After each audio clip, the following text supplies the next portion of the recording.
Good evening, ladies and gentlemen, and welcome to our candidate forum this evening. My name is Ted Davis, and I have the pleasure of being the chairman of the Governmental Affairs Committee for the Leavenworth Lansing Chamber of Commerce. So on behalf of John Anders, our president, and my committee, I'd like to welcome you to today's candidate forum. Our purpose is to give our candidates for the USD 453 school board an opportunity to talk with voters. I want to thank the public library being our host this evening. I want to thank Kelly Butler, who's on my committee, and she's going to be working double duty this evening. Not only does she help with the coordination, but she's going to be our videographer this evening. I'd also like to thank my wife, Denny Davis, who is the timekeeper. Let me welcome our candidate from your left to right, Doug Darling, Alisa Murphy, Gabriel Michael Mesa, Mike Carney, and Ken Bateman. Deborah Brown could not join us this evening because of work conflict. I will have a short statement that she asked that we read for that. I ask that you please silence your phone. Please be civil if you disagree with any of the candidates or any of the other participants. Our flow for this evening, we're going to start off with a 5-minute introduction from each of the candidates. Then we'll go into our chamber's 4 questions. We'll have each candidate will have 2 minutes to respond to those. Then I'll open it to your questions. And again, the candidates will have 2 minutes to answer your questions. When you're called on, I ask you to focus on the question. You can have a short introduction, a preamble to your question, but please get to it directly. If you wander and don't ask the question, I will be rude and cut you off. So please do that. And then they will close, the candidates will close with a 1-minute closing statement.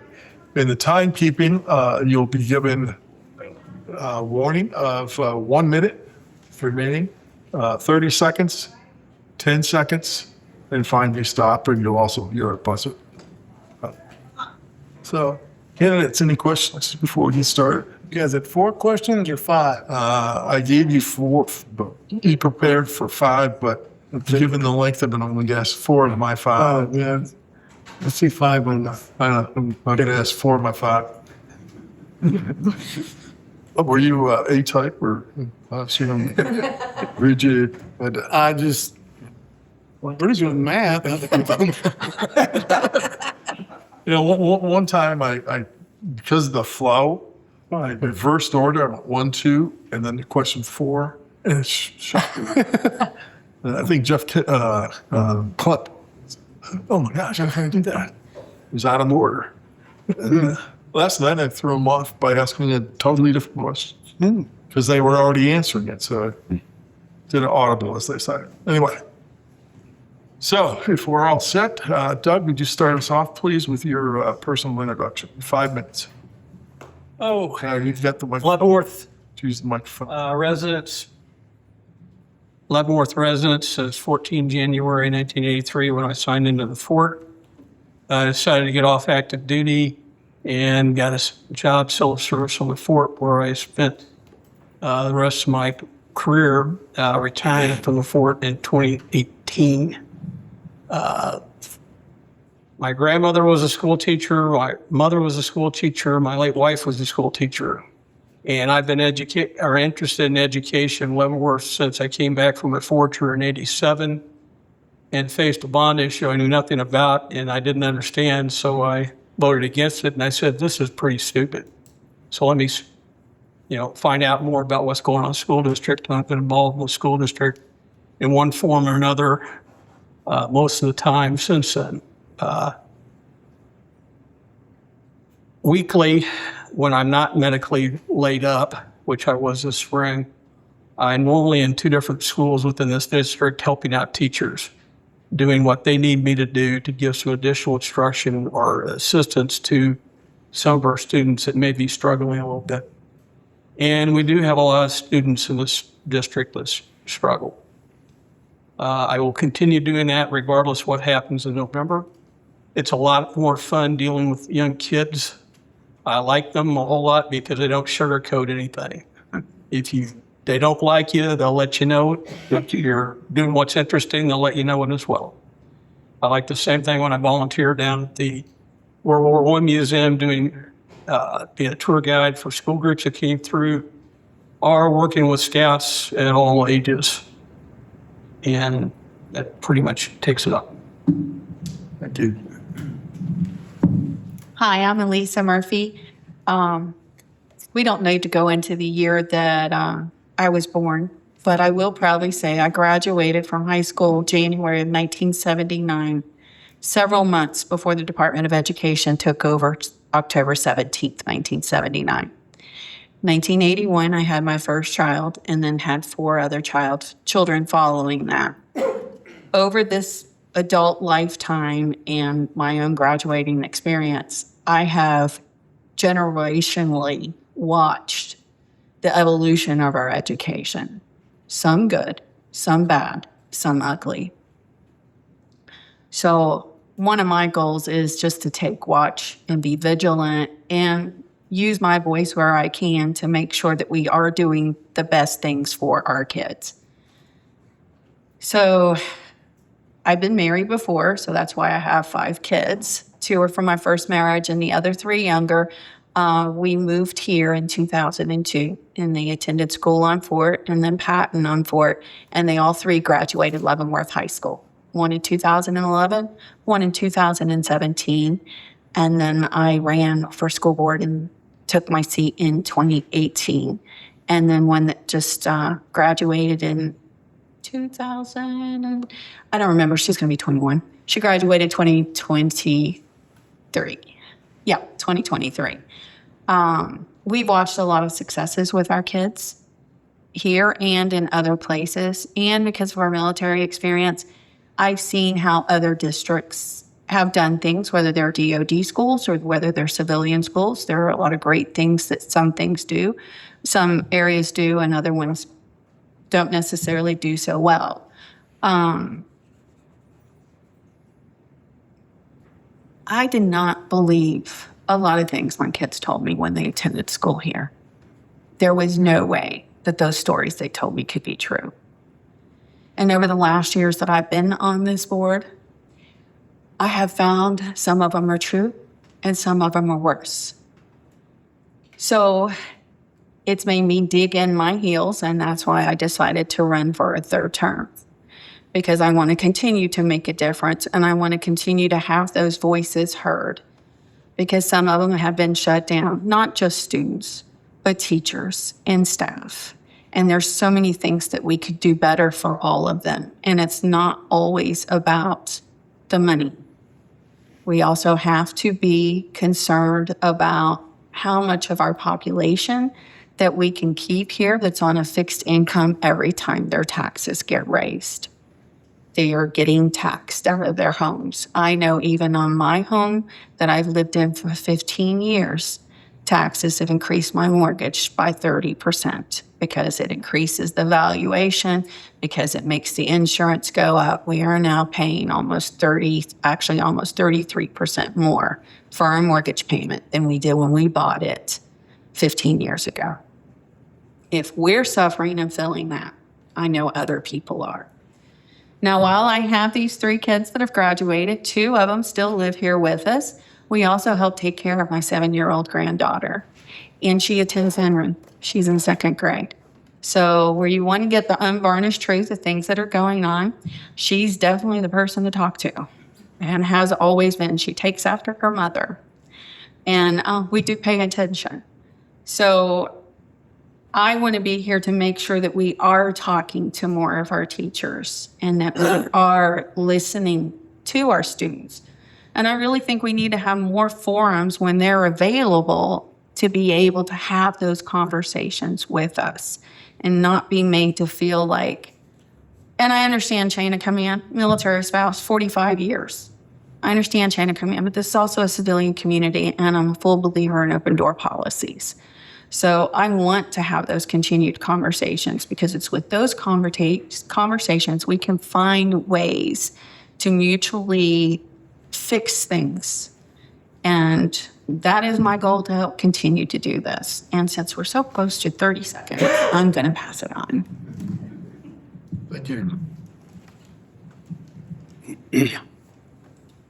Good evening. My name is Gabriel Mesa. I retired from the fort in 2022. I retired as a lieutenant colonel.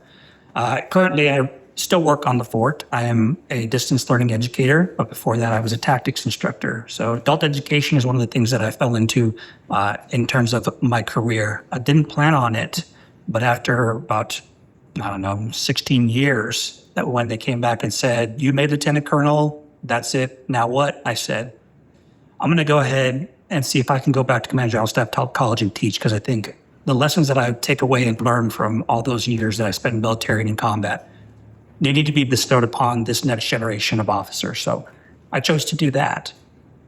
In the process of doing that, I learned a lot about education. I learned a lot about adult learning models and how we use the education systems that we have in order for us to train and prepare these officers to be able to take these young men and women into combat.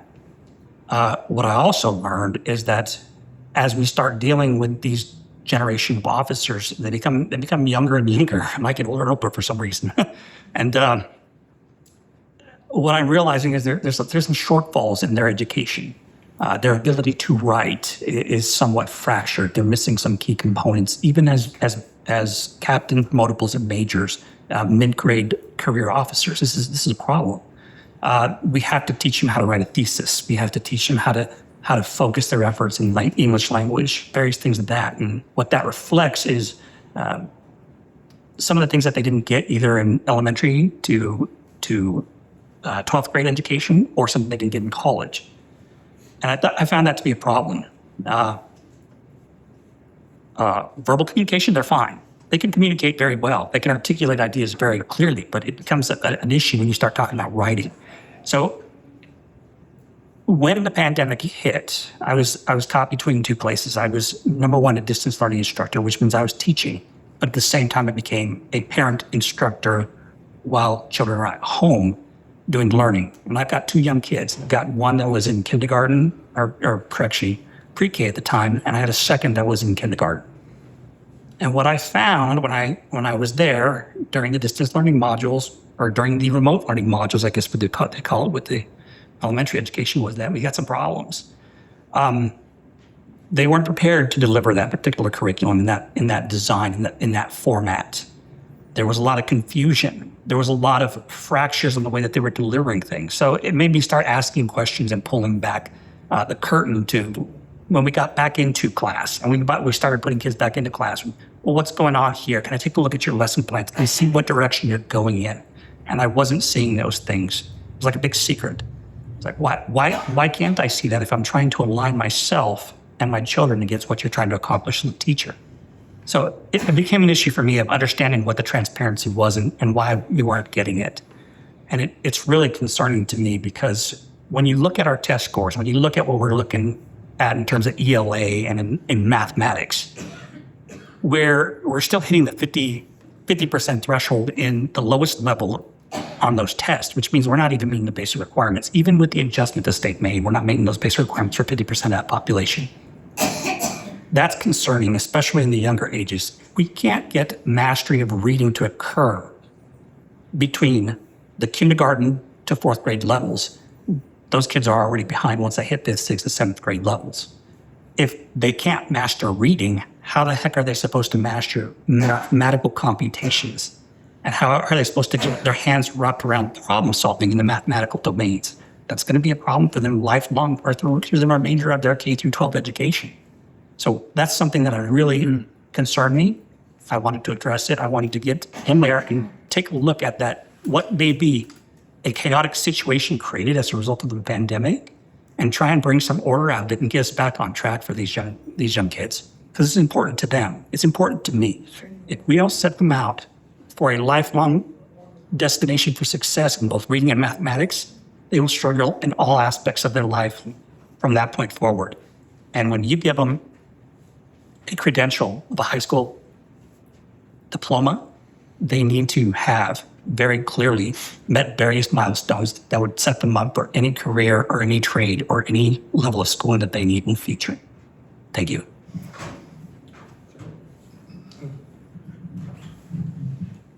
Yeah, I'm Mike Carney.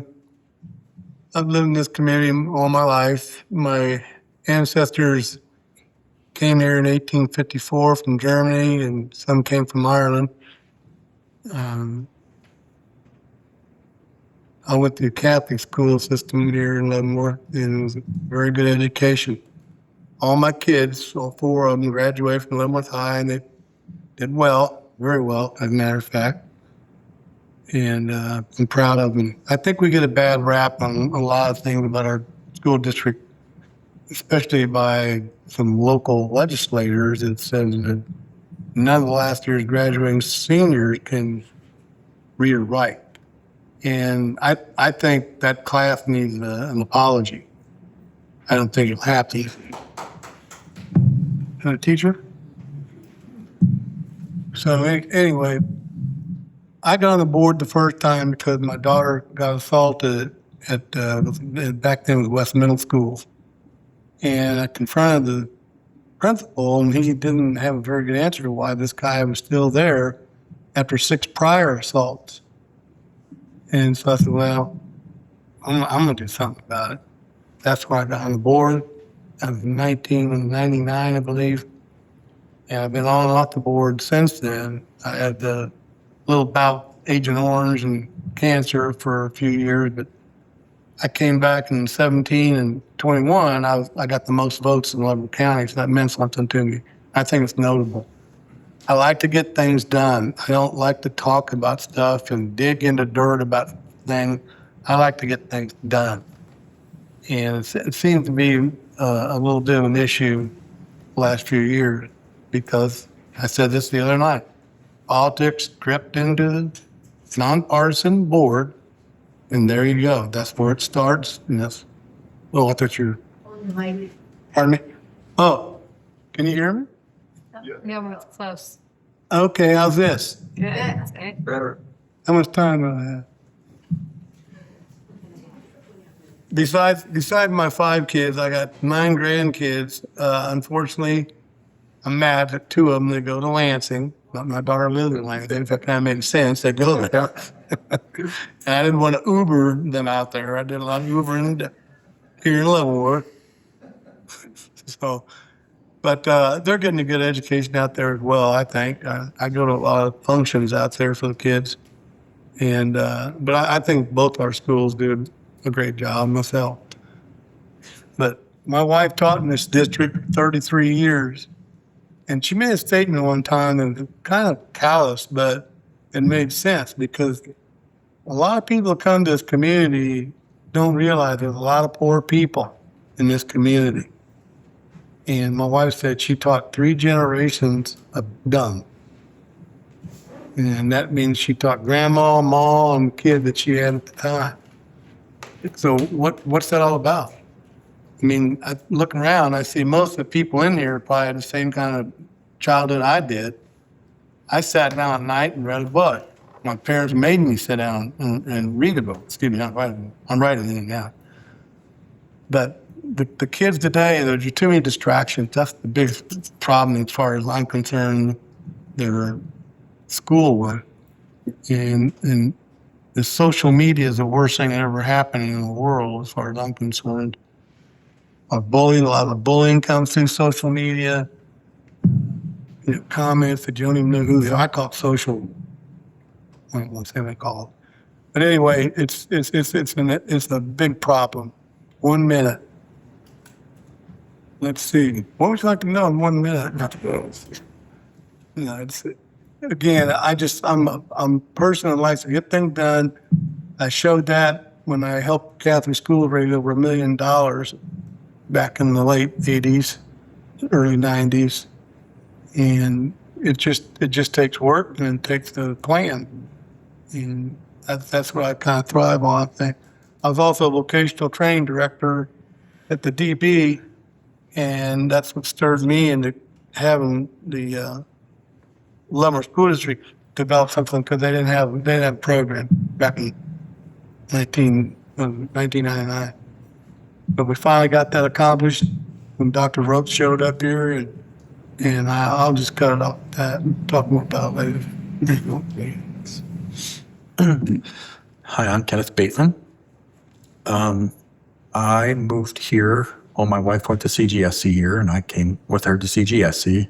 Then we went to Fort Bragg, and they said, "You can go anywhere you want to go. Any of the places on the list and has a spot available." So we asked our kids, and they said they wanted to come back to Leavenworth, Kansas.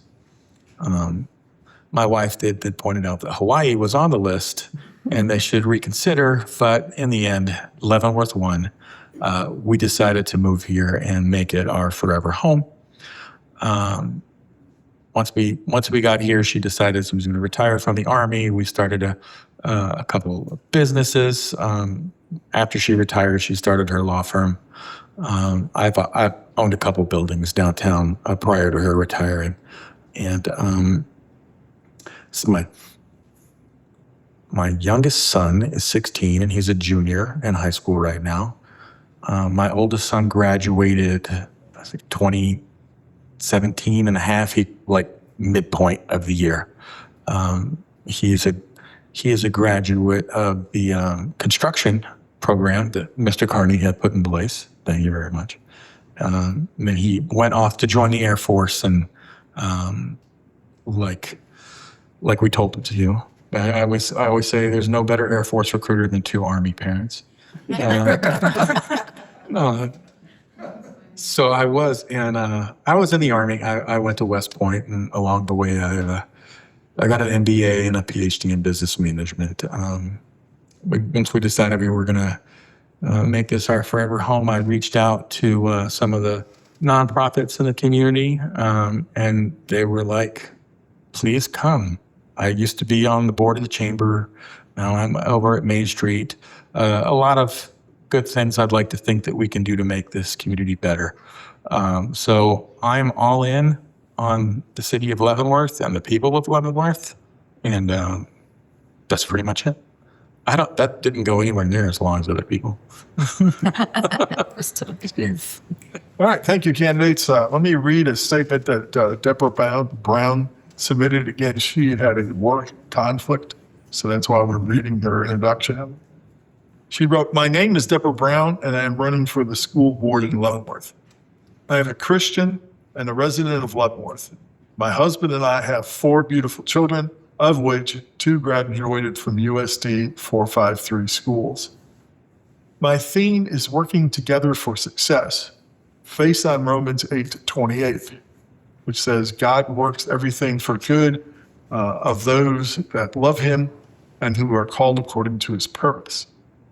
I've consistently shown I can work and volunteer with members throughout our community to support our students, families, and staff. I am passionate about special education. A former volunteer youth basketball coach for the City of Leavenworth Recreation League. I am the former parent engagement representative for the Leavenworth School District and travel to other districts to collaborate on ways to increase family engagement. Additionally, items of note, is a PTA member, site council member, and a PTA president from 2020 to 2022. I am asking for your vote on November 4th. Thank you. All right, let us move on to our first question. Okay, the mic is back down this way. Question number 1.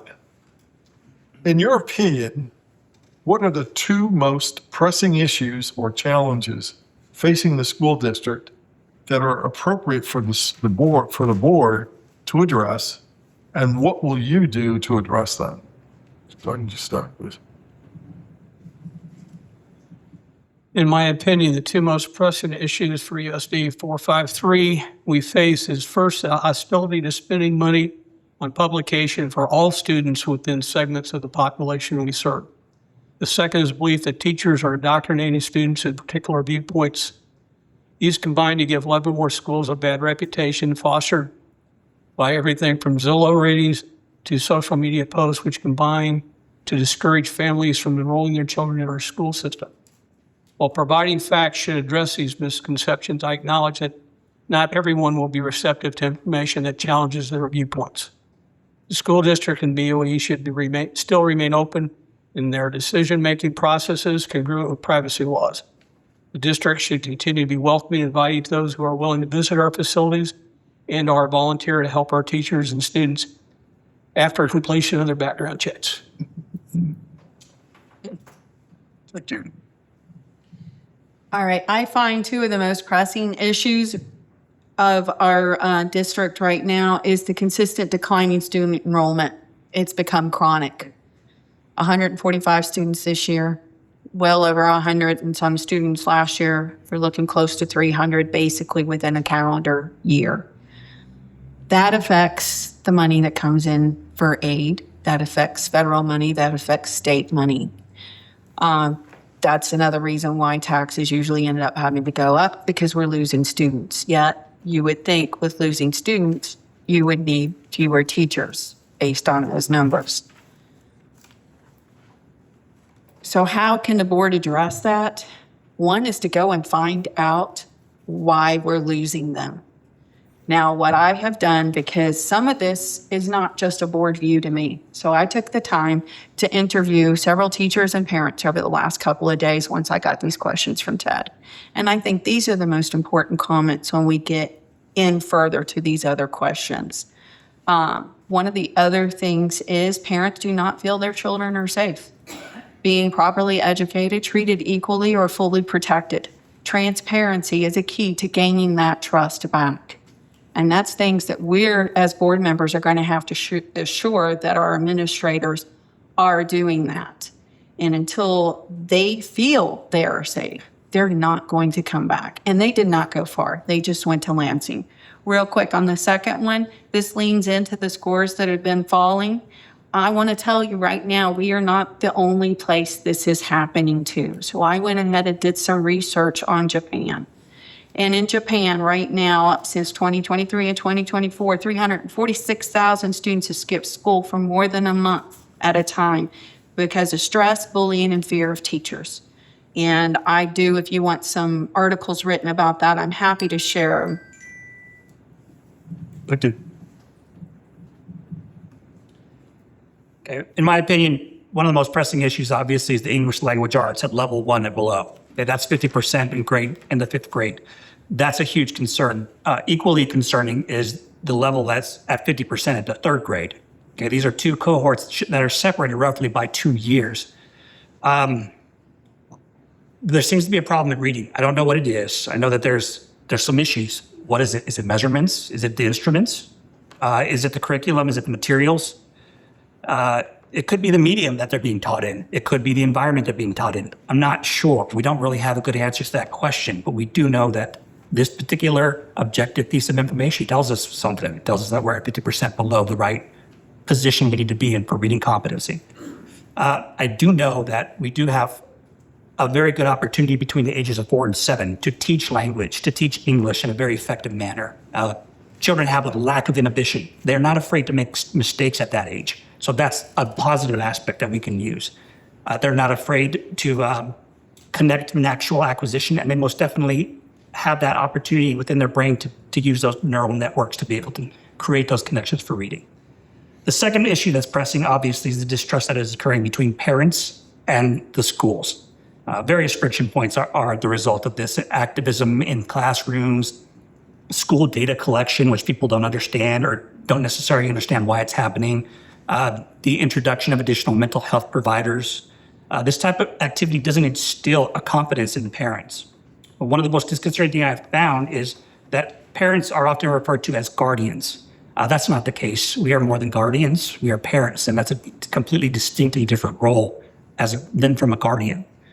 We have to look back and see what is it that we are doing with the relationship between parents and schools to facilitate a good, trusting relationship between those entities. And I think that's the second most important pressing issue in Leavenworth. Thank you.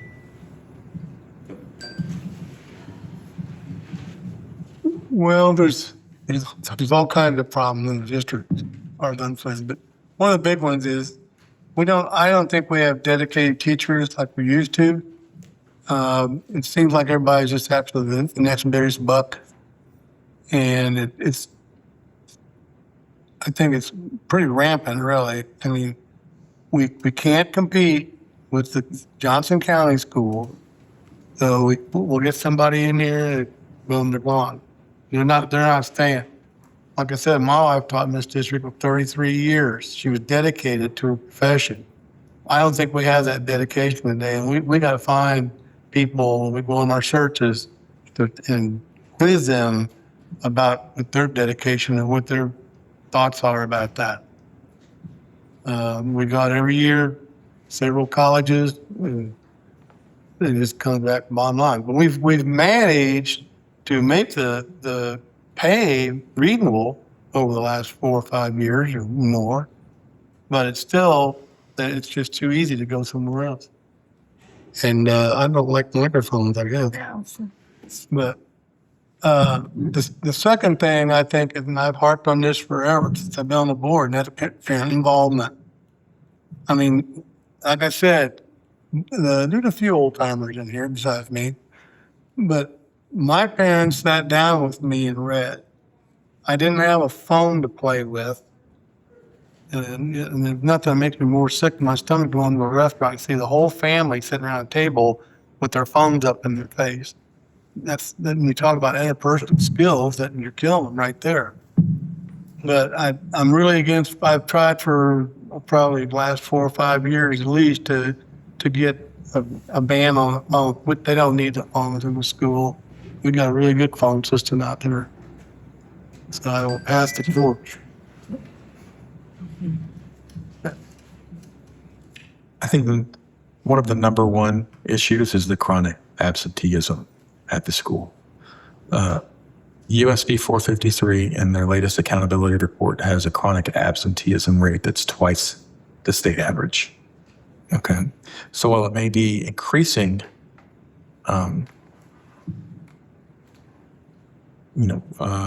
population-wide, it's completely unacceptable that we have a chronic absentee rate that's twice the average. I do know that what gets measured tends to be managed. So going directly to the people who run the school, I mean, we're the school board, we oversee the superintendent, we oversee everything. If we say this is a thing I want improved, tell me how you're going to do it, and we want to check in to see how it gets improved, I think we will see an improvement. Just that's because people respond to what's being managed, what's being measured. Other than that, I do think that finding highly qualified teachers is difficult. It's not impossible. We have some other questions that will go onto that. I can answer more in depth. But really creating an environment where the teachers and the parents can work together for the benefit of the students is really where we're going to be at. Would you hold on to the mic and start question number 2? Well, question number 2 is the flip side. First question was about the key pressing issues. Now let's look at the areas of excellence. So what are 2 areas of excellence within the school district, and how will you advocate for them and ensure they remain an area of excellence? Well, generally, if something is doing really, really well, you should not try to change anything, right? If it's do more of what works and less of what doesn't is sort of a watchword I've always had. Right now, 2 programs, we have some very good college prep stuff with AP classes, and the education we have through KCC. Now that my son went through with construction, he absolutely loved it. There's some culinary art stuff. I think we're really executing on those really, really well, preparing people for what they want to be when they grow up, because you grow up really fast and it turns out you've grown up a lot longer than you're a kid. The other one is JROTC, which I'm sure everyone is very familiar with. They've won like a bunch of national championships. But really is I think the entire school board can learn something from the JROTC program. These are the same kids that we have everywhere else, right? They come from the school, except they are in an environment that encourages accountability, execution, excellence, and those things have made them the top tier performers. There's no reason why we can't have those characteristics at the school board level and have it pushed down all the way through to every school in the system.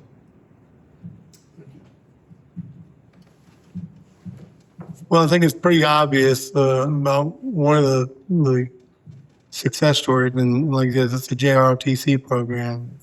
Unfortunately, we tried to get a new standalone facility for them on the campus out there, but we ran out of money. That's what capital outlays for. But we did manage, through a lot of effort by myself and Dr. Roth when he was here. Leavenworth is the oldest school in Kansas, oldest high school. Leavenworth High never had their own facilities for baseball or softball, ever. We got that done by working a deal with the city of Leavenworth to get some land they weren't using and built a nice ball diamond complex. I don't know if you've seen it. It's out there by Warren Middle School. And so that was a big deal for the school district as far as I'm concerned. The other thing is, like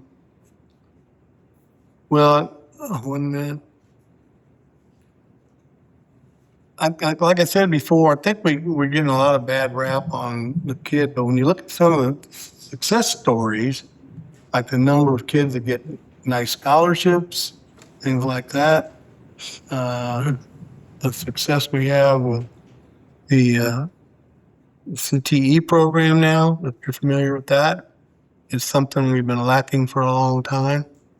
And the kids are really taking advantage of that program. But one of the bigger ones, though, is the opening of the Career Center at the old West Middle School. We were ready to tear that down. But we made a deal with KCK, a very good deal. And it's been a very successful program all. Thanks, sir. Once again, I'm going to highlight the importance of the JROTC program. I'm a former battalion commander from a small school, and so I understand the value of that JROTC program. Their mission is clear. I mean, they say it outright, to motivate young people to be better citizens. As a graduate, I know what the value of that motivation is and what that mission is. Their emphasis on things like drill, scholarship, citizenship, service, those are all critical components to the success of that particular program. It's one of those gems that we have within our schools that really takes the whole of student aspects and crunches it all into one curriculum and focuses those students on something which is being better than what they are in the current state, better citizens. They prove their track record is proven. They have higher graduation rates. They have higher GPAs nationally. Their dropout rates are lower. Their discipline rates are lower. Overall, this is one of those things, those opportunities that we have that we can capitalize on for excellence. And it binds us to the fort and the military families within the community. The second thing that I think demonstrates an extraordinary amount of potential for excellence is the elementary education system that's going in at Lawson Early Elementary Education Center. I think that having lived across the street from Lawson a couple of years ago and watching that thing open and having my son attend, they can focus on a handful of skills that would help these kids in the bigger scheme of things, especially at the ages they're being introduced to education.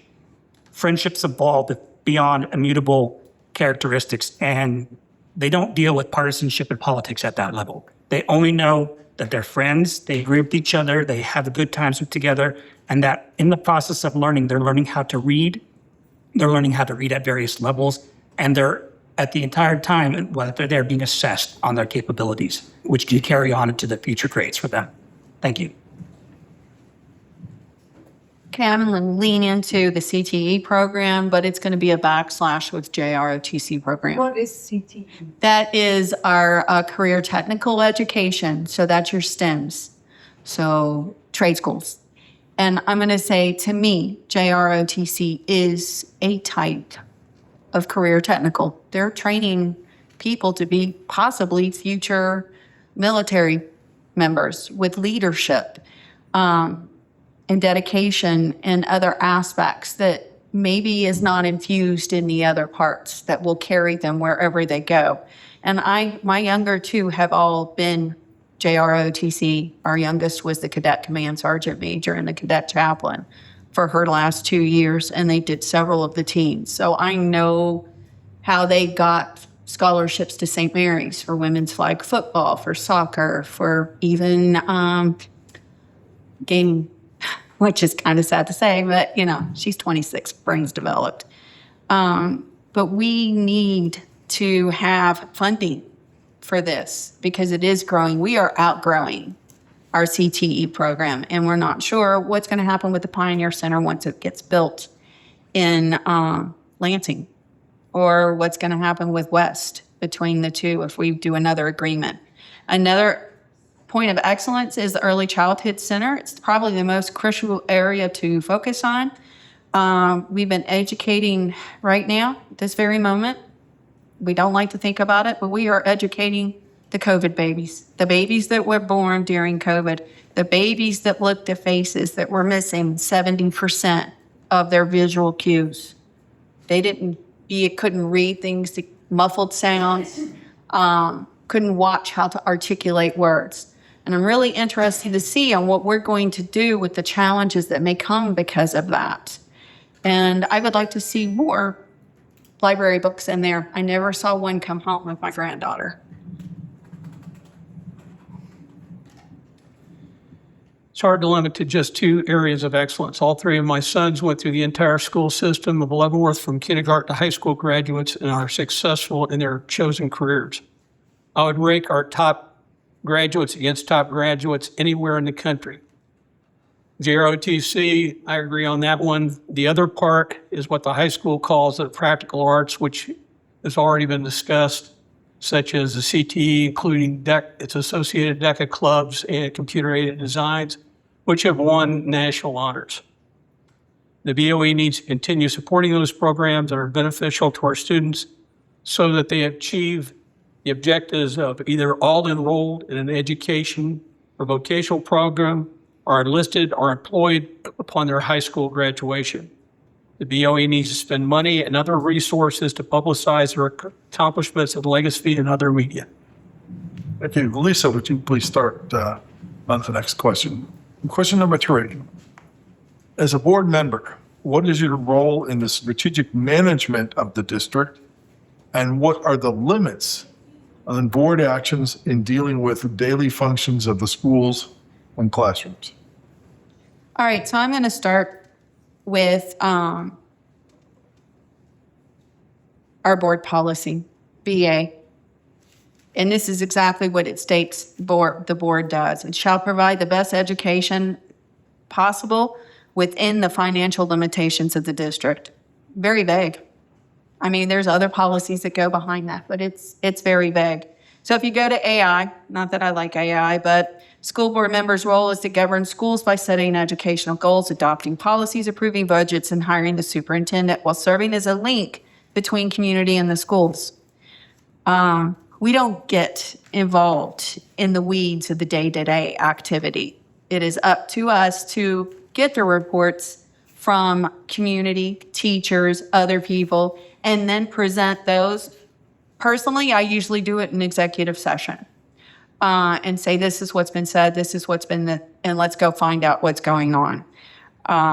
At no time should we have to wait to find out that there are issues in our school system. We shouldn't have to wait 2 weeks or 2 years to know that there's been a problem and then to find out that it's happening on Facebook. Our board should always be notified of those kind of emergent issues. We also need to make sure that people that do say things shouldn't have to fear retaliation. They're not comfortable with talking with people a lot of times. And it's taken me 8 years to build up quite a bit of trust. Used to, people didn't talk to me hardly at all. Over the last 4 years, I have to turn my phone down now. But that's good. I want them to talk to us. So this way, through those conversations, as I said before, this would build a trust and show transparency, that we could go through other board policies in here, but yeah, Thank you. Gabriel. I didn't know which one it was. It's fun. Gabriel, please. Thank you. The role to me for a board member is clear. It's pretty precise.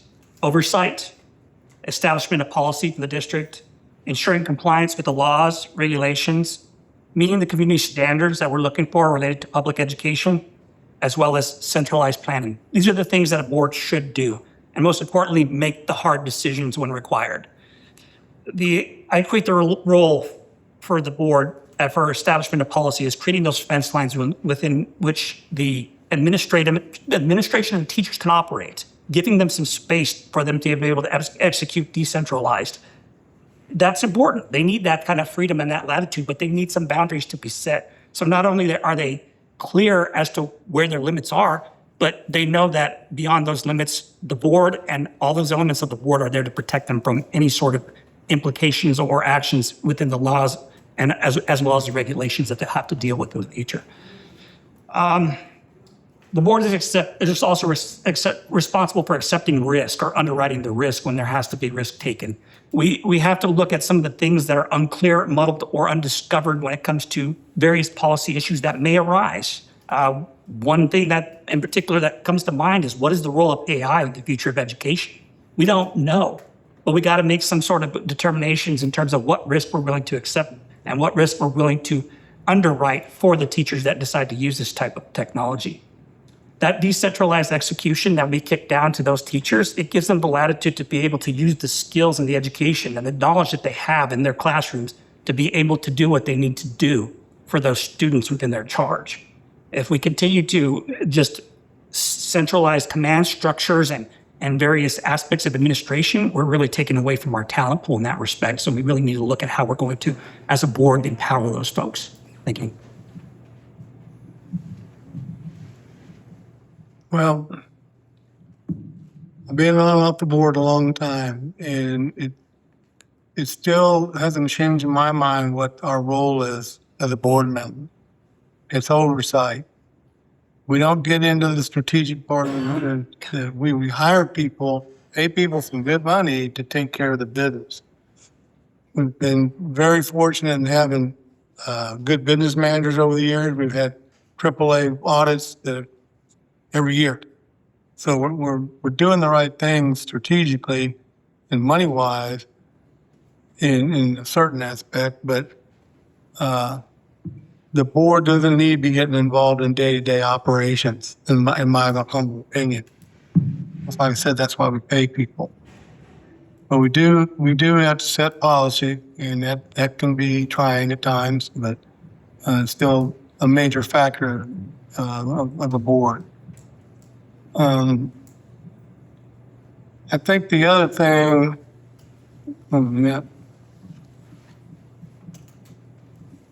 well, I think too many people are thinking that you can just do anything you want as a board member. Well, you can't. You can't go into a classroom and tell a teacher what to do. You can't do this. We have one employee as a board, not individually, and that's the superintendent. That's our focus. And when you start getting involved with teachers and, community members, trying to set policy through those kinds of avenues, it's not going to work.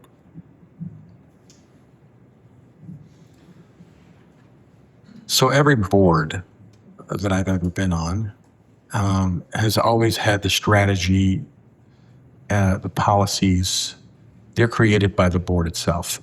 And then you have an employee, whether it's the CEO or the president, who is responsible for implementing those policies.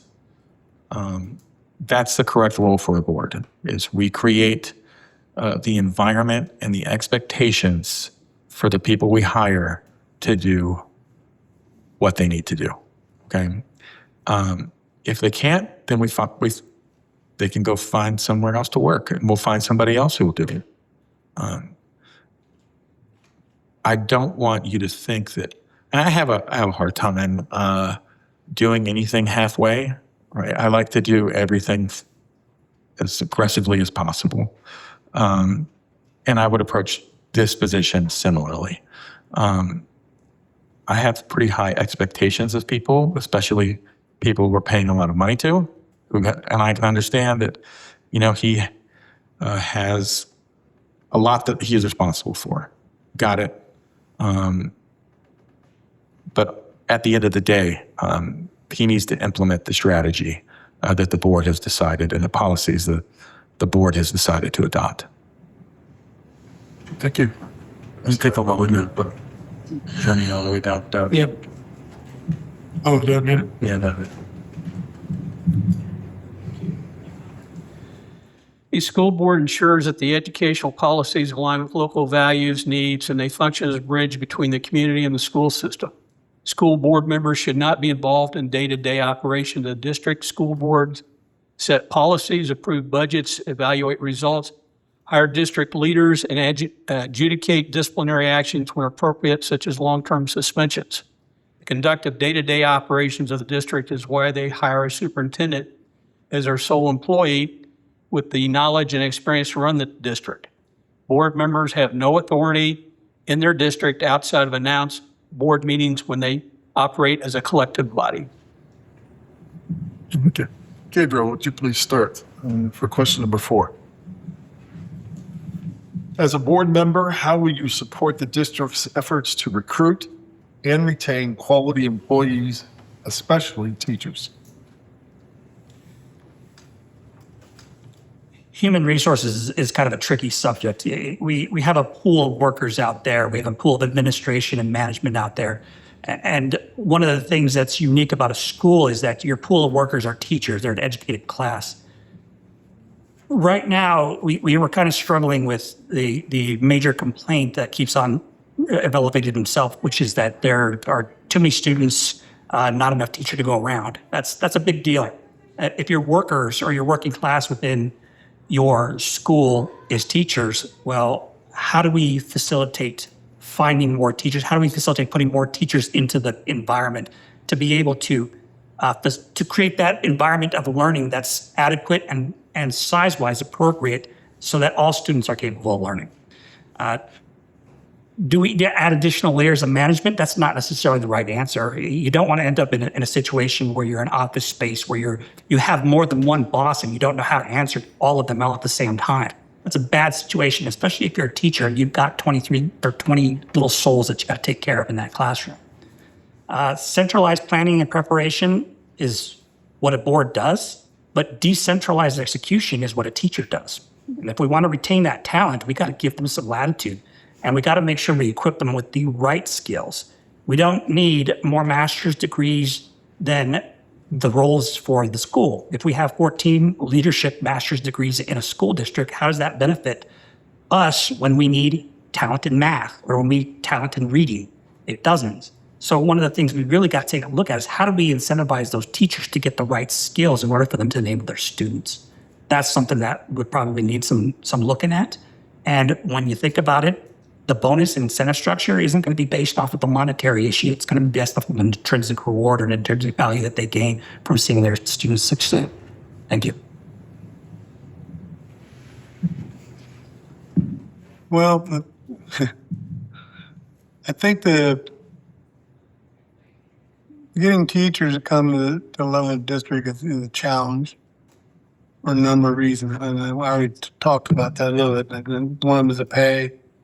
And I've had a little plan to build some small homes, some property right there across from Henry Leavenworth, and it would work itself out to pay for itself over 20 years to give people an opportunity to live there, teach here, and stay in the community.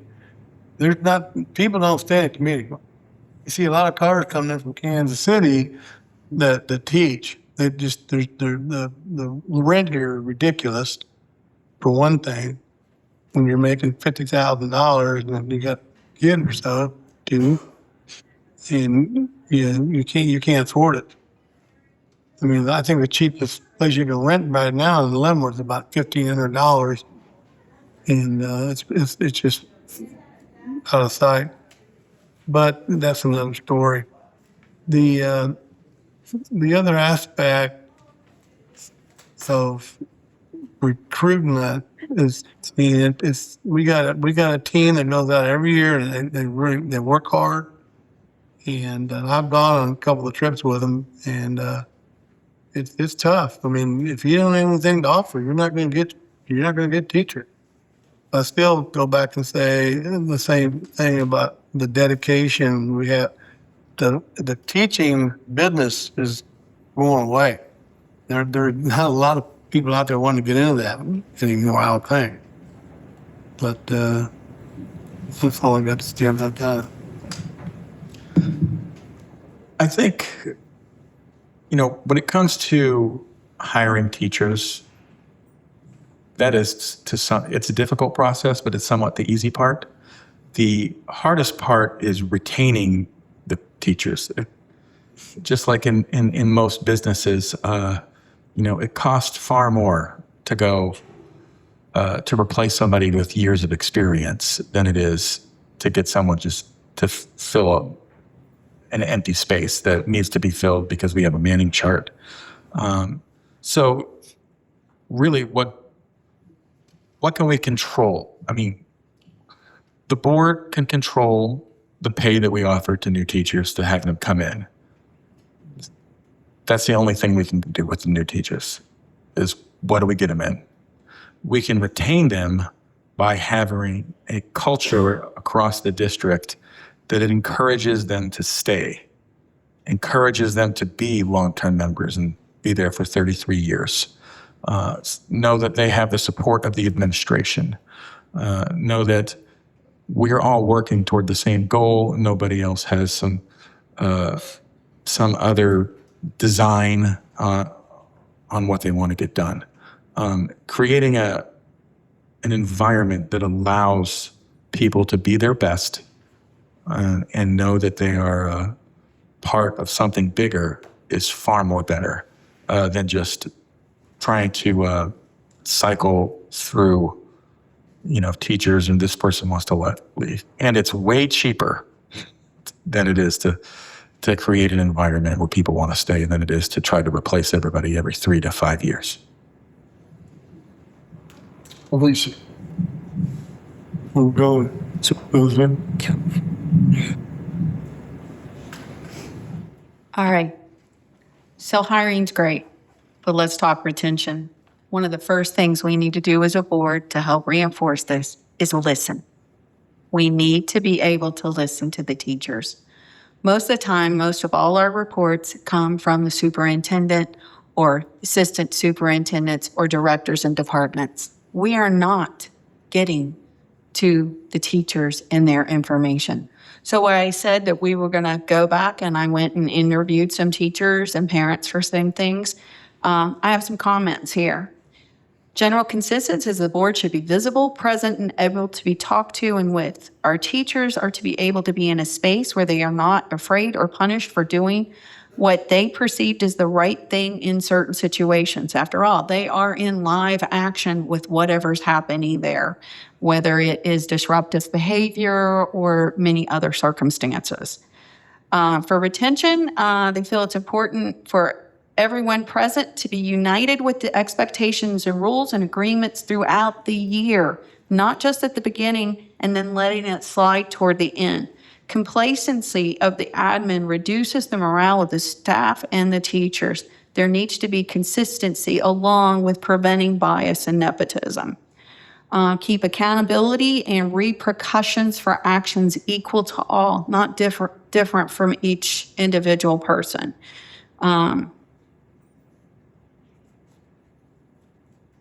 So again, it's to go back to the symposiums, talking to the teachers, talking to the staff, and hearing from them directly.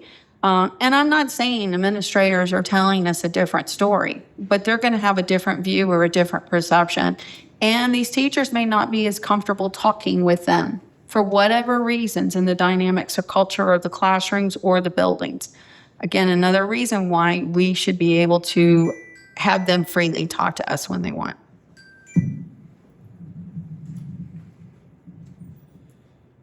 Teaching is an overwhelmingly human-focused profession. USD 453 retain the most teachers when the BOE earns teacher support by treating their employees as human beings with adequate pay and benefits, respect, and support.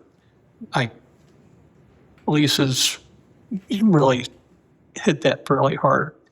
Teacher pay, fringe benefits, and working conditions must be competitive with other school districts in the greater Kansas City metropolitan area. Pay and fringe benefits are over 70% of the district's budget and thus have a major impact on that budget and the necessary taxes levied to support that budget.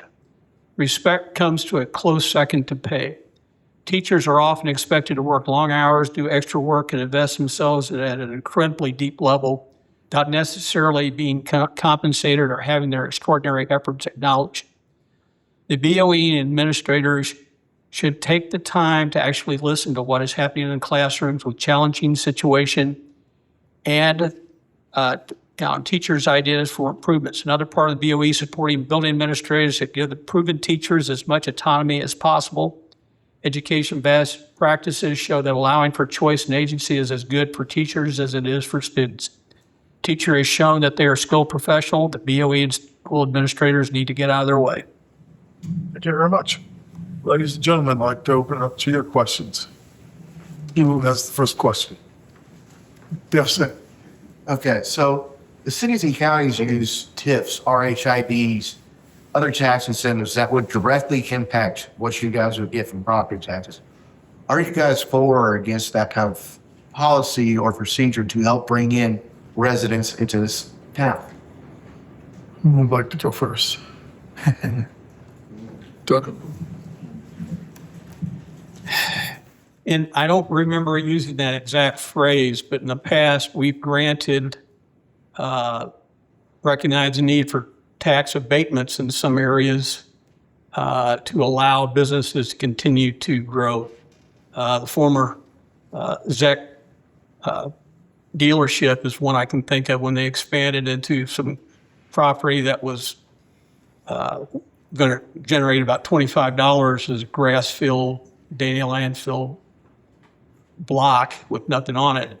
But by letting them expand and foregoing the taxes for a while, ZEC could go ahead and build on that, contribute considerable tax money in the form of sales taxes to the city and other organizations. So yes, in selected cases, we can do that and have done that in the past. Oh, what a contentious subject. I can go back and I've not dealt with watching RHID here, but I do know something similar happened with Legends, where they abated their taxes at the Legends complex for years and years and years, and everybody was complaining out there in the Kansas City.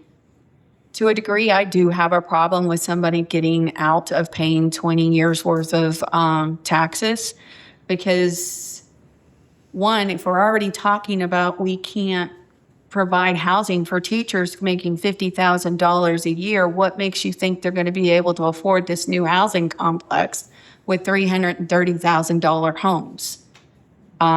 We have a lot of homes for sale. I've spoken to many real estate agents.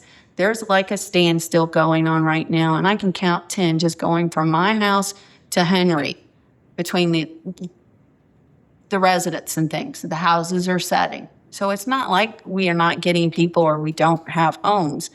Nothing's moving right now. So I don't see how the RHID is going to help us get a larger community if we can't fill what we already have open existently now.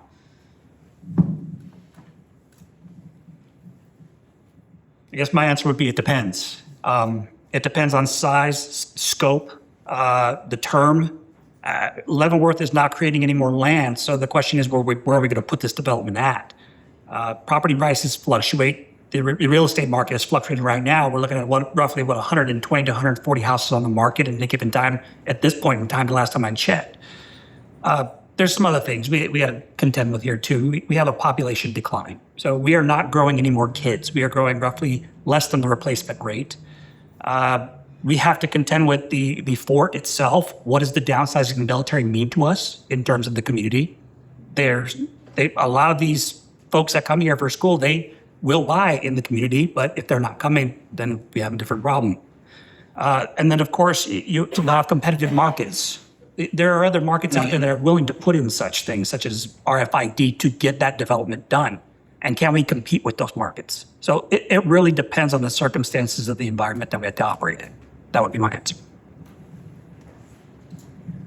Well, I have breakfast about every day with a guy named Jerry Riley.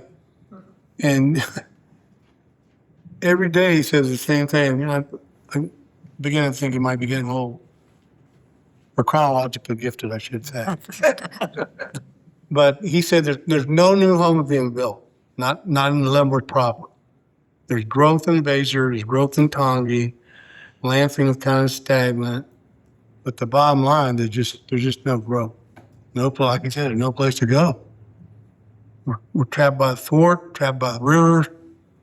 The property owners out western part of Leavenworth, they're not going to give up that property for a lot of money. The other thing is when they built that tech park out there, my son was interested in it. And he went out and looked at it. It was a great deal. And I said, well, you going to do something? He said, I want to live in Leavenworth, Dad.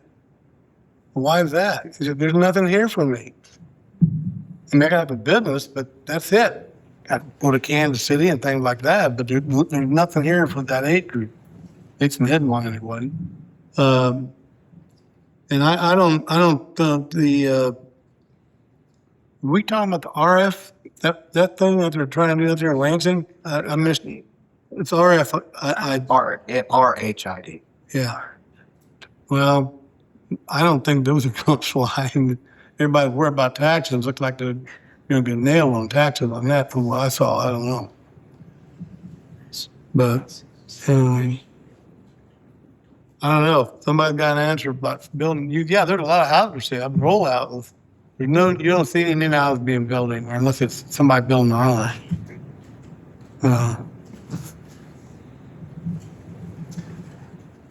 So RHID is, I just want to make sure that people understand the math behind it. If you have an empty field and they pay like $30 of taxes, someone will come in and they'll basically get their tax abated for a period of time, and then they start become B.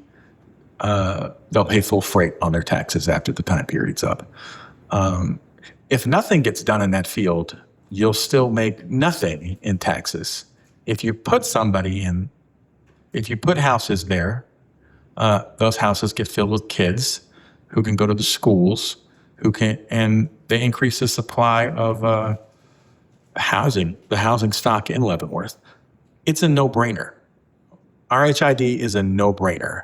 And even more than that, if you are a developer and someone's not offering RHID, I mean, that is just table stakes in the development game. It's easier for me to just say no.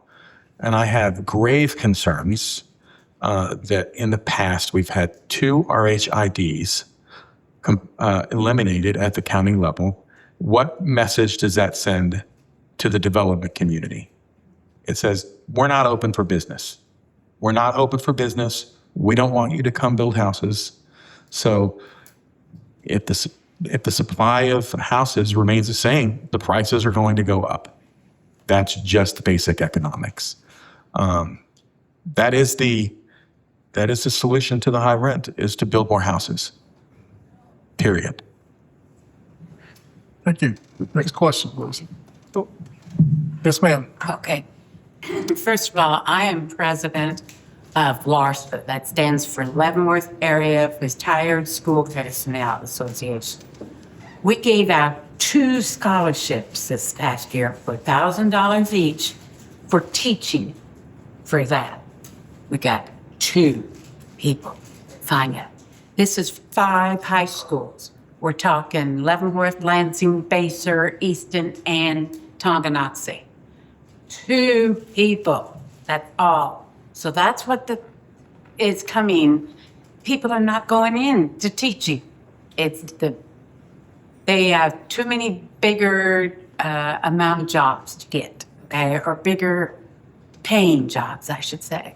So you really need to look at teachers at what they get paid? And what can you, What's your question? okay. Declining enrollment is big thing here in Leavenworth. Big thing. What is your hopes to help teachers with that? Are you looking at bigger class sizes? I hope not. But what support do you want to give to those teachers for declining enrollment? What are you going to do? Help? Anybody? Tender, just start. If we, Yeah, go ahead. oh, thank you for that. I mean, ask your question one more time, a little You've bit got a more. declining enrollment. What are you going to do to support the teachers? Because there's not as many kids coming. Yep. Are you looking at bigger class sizes? Or we're looking at fewer teachers. Or are we looking at fewer teachers? Yeah. The answer is fewer teachers. But what's the board going to try and do? I mean, we have to match our personnel with the demand that we need to have this for the students. If we have 1,000 students, for example, and the next day we only have 800, we don't need that many teachers. We'll keep the same class size. I don't want to get rid of teachers. Nope, I don't think anybody here does. But we need to figure out how to get more students to not get in their car and drive to Lansing every day. And that's what's happening. People are voting with their feet, okay? People are voting with their feet every day. And so we need to establish a culture of accountability and excellence that gets people to say, you know what, I really do want to be part of USD 453. Well, I can tell you just from my little microcosm that's here in Highway 92, both families on either side of me are homeschooling. And so when you look at that, just my house, are two families homeschooling. How big is that problem in the community? I don't know. I think the state used to monitor that a little better. We knew at one time, my first on the board, I found there were people claiming they were homeschooling, they had empty houses. So I think the state kind of got out of the business and supported that idea. But it's not indigenous to Leavenworth. Schools all across the country are losing students, is losing teachers. They're getting out of the profession. It's a nationwide problem, not just something that Leavenworth's got. And then, like you said, you try to get by with what you got. If we have to double up a classroom or something like that, we've already done that. But hopefully, it'll change a little bit here in the near future. If it doesn't, then we just have to do.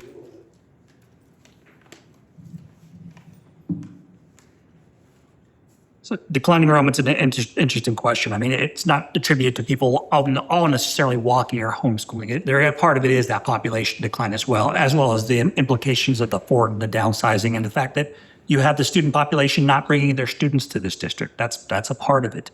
I don't think removing teachers from the classrooms is the right answer. I think that lowering the class sizes may be adequate, but we got to reduce the overhead that we have within the district to be able to support those teachers staying in that classroom.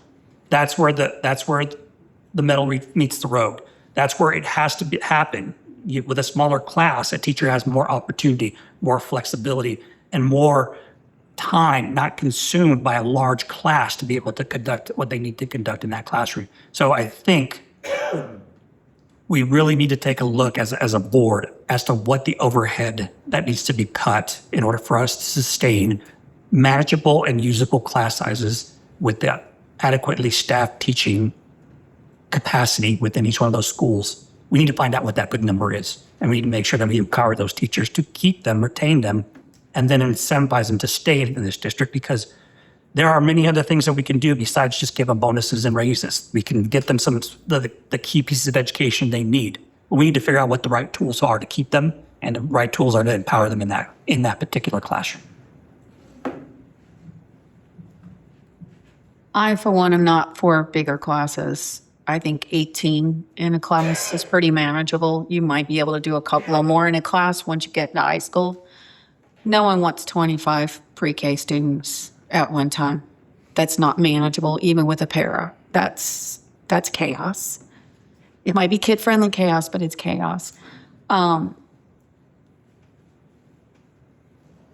So we're not just bleeding the kids from the school, though.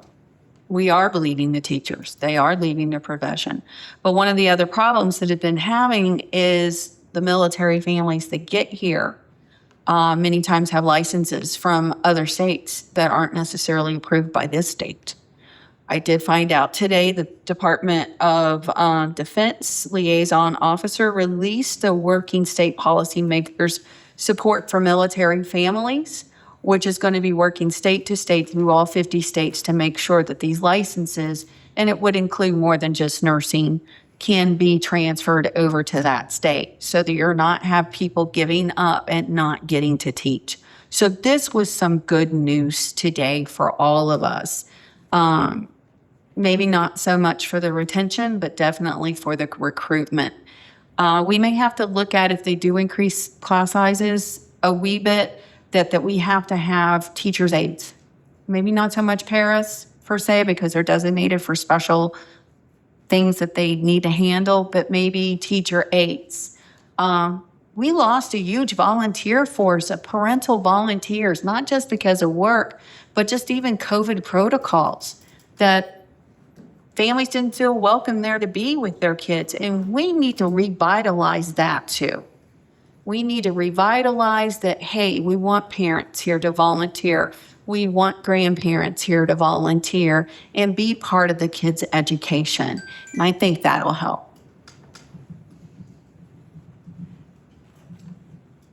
Over the last 50 years, Leavenworth has lost roughly about a third of the students we used to have. Back in the 1970s, we had over 6,000 students, 6 elementary schools, 2 junior highs, and a high school. That was only 9 through 12. We're down to under 4,000. I don't remember what the exact numbers are this year, but we're well under 4,000. So it's not a new problem. It's a continuing problem. As I think Mike Carney mentioned, it was across the nation is a problem. People are having less kids than they used to have. There's things we can do. Working with homeschoolers is one way to do it, or working with those people who are taking online courses by working with the Kansas State Athletic Association to allow those people to participate in our sports teams, which has been done in the past, and other things that make our schools inviting to the people coming into the area.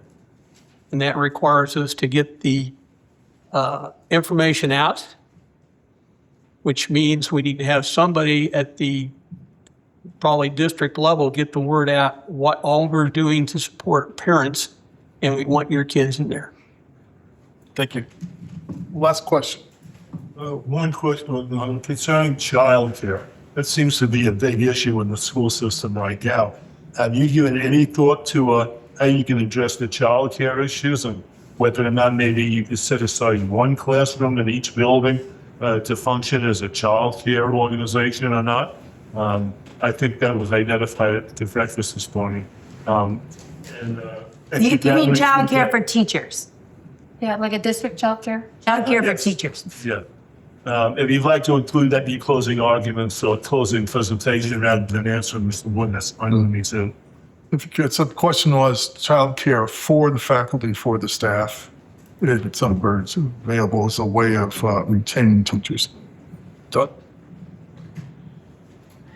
That is one of the ways of showing the teachers respect, which I mentioned previously, is by doing things that make it child-friendly for them to be teachers in our district, allowing them to bring their kids into their classroom when they've got a professional development day and are working in their classrooms. Things like that would be of use. It's fairly low cost, but it shows that we care about our teachers and their families. I'm sure there's other things there that I can't think of off the top of my head. If I could ask a question, real quick, did they say about how many teachers were needing childcare in our area? I don't remember what this morning, we had a couple of board members that were posted, but there are quite a few, and that is a deciding factor whether they want to come here. Anyone that was at this meeting this morning? I don't Not think say it the is. number. They did not say the number. That's actually a really pertinent piece of information. So let's say it's 30. Whether it could be done in one building or not, you have to staff each room in each building. So if you've got 3 kids here, 5 kids here, economically, and I've run a child care center from home before, economically, that probably wouldn't be that fiscal for them. One thing that happened back home when I was growing up, we built our own CTE center. And part of the training was like child care and development. And that was a CTE course in the 70s. And they could utilize that child care for the teachers in the district and because you do get students that have children, those kids could be watched in that same facility. So not only were you teaching kids how to open a business, run a business, and watch kids, but then you were also supplying childcare. So that could be something that could be explored. But I'd have to try and find records from 45 years ago to see what, and how it translates to, or if anybody else is doing that as well. They could also work with the Y. We've talked about working with the Y here in town for that. Whether they're still in discussions with that or not, I don't know, but it's still always open for discussion and discovery.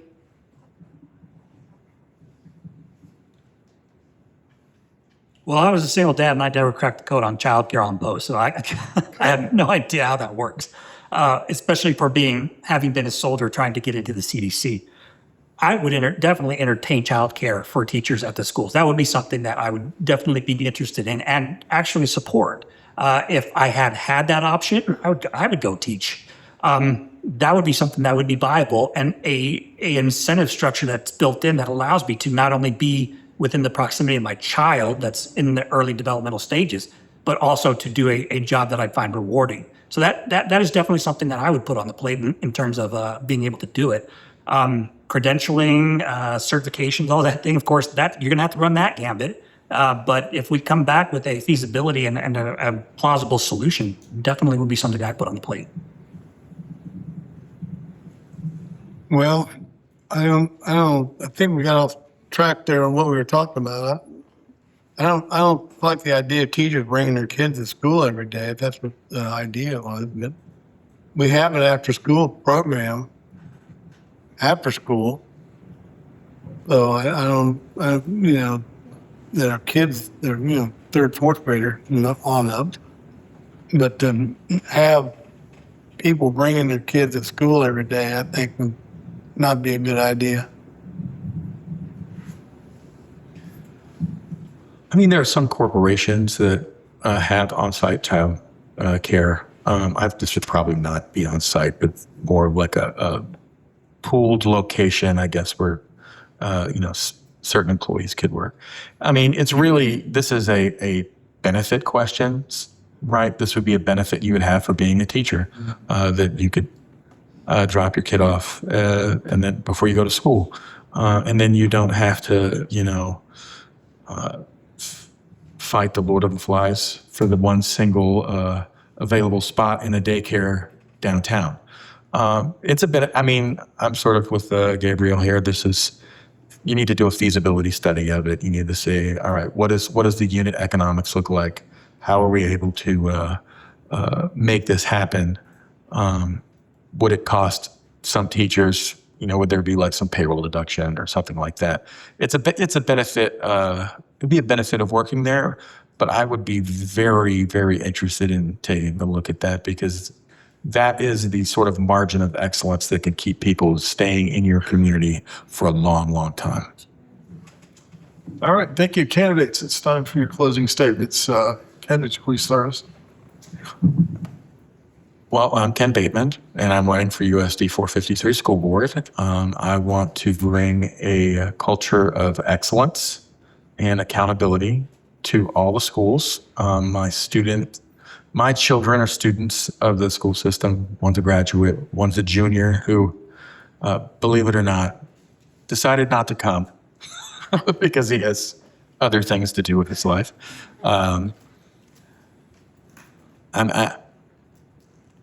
I really think that we have everything we need in Leavenworth to be really, really amazing. We're just not able to execute it correctly. So we need to start executing it correctly, and we need to start executing it correctly right now. So that's why I decided to vote for the school board. I'm running for the school board for several different reasons. One is there are things that haven't gotten done I'd like to see different, and I'll go back to that with building a standalone ROTC center. That program really deserving. I remember when I was in high school, I went to Catholic school, but ROTC back then was mandatory in your sophomore year. So, I mean, that fell apart, but I think it was a good idea at the time. And it's a wonderful program, and we take care of that. The same thing with we're a little overcrowded at the high school, and we're looking at developing the CTE area for them, where it's more consolidated than spread all over the high school. It's a little bit difficult. So there's a lot of work to be done, and isn't that accomplished, but I think it can be done. I'm Gabriel Mesa, and one of the reasons why I ran is because I want to make sure that this nation remains successful in the global competition. My kids are going to be successful because I'm going to push them to be successful. That's the person that I am. But I really am running for those little boys that come to my house that are struggling with reading, that are struggling with mathematics, that can't tell time, and that need somebody to advocate for them.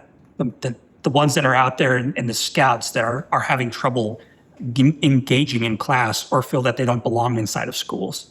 I think there's an opportunity for us to really grab onto a shifting dynamic in the world of education, this technological innovation paradigm that we're about to go through, and continue to make our students successful and competitive across the global market, because we need them to succeed, because our country needs them to succeed, and they need them ready to be able to do the things that we need as a nation in the future. Thank you.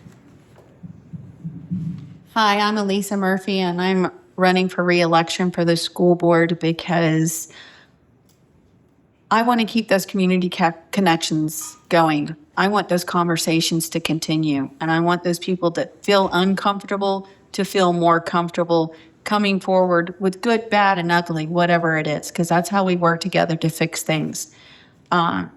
In regards to that as well, I want to, oh shoot, I just lost my track of mine. It was such a good night too until this happened. I want to keep the community connections going. Education is a business, and I think a lot of times what we forget, we are providing a service, and with that service comes customer service. And we cannot disenfranchise our customers. Our customers are our taxpayers. You are paying us with your hard-earned tax dollars, and you are trusting us to educate your children. So I want to be there to continue to keep the connections and the financial feasibilities. I'm Doug Darling. I'm hoping to get your vote in November. As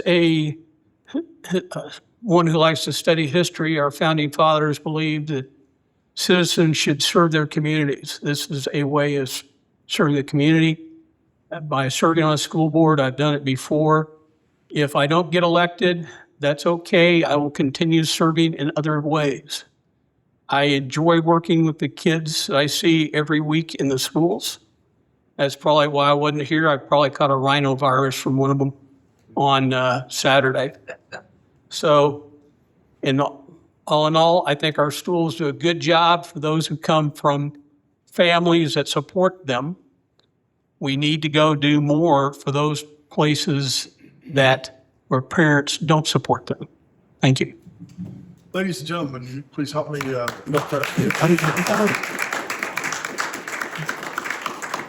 Candidates, we thank you. Appreciate your candor this evening. Reminder, all the seats, the 3 seats, there's 3 openings, all are at large. So we'll just vote. In November, you get 3 votes. Ladies and gentlemen, thank you for being here this evening.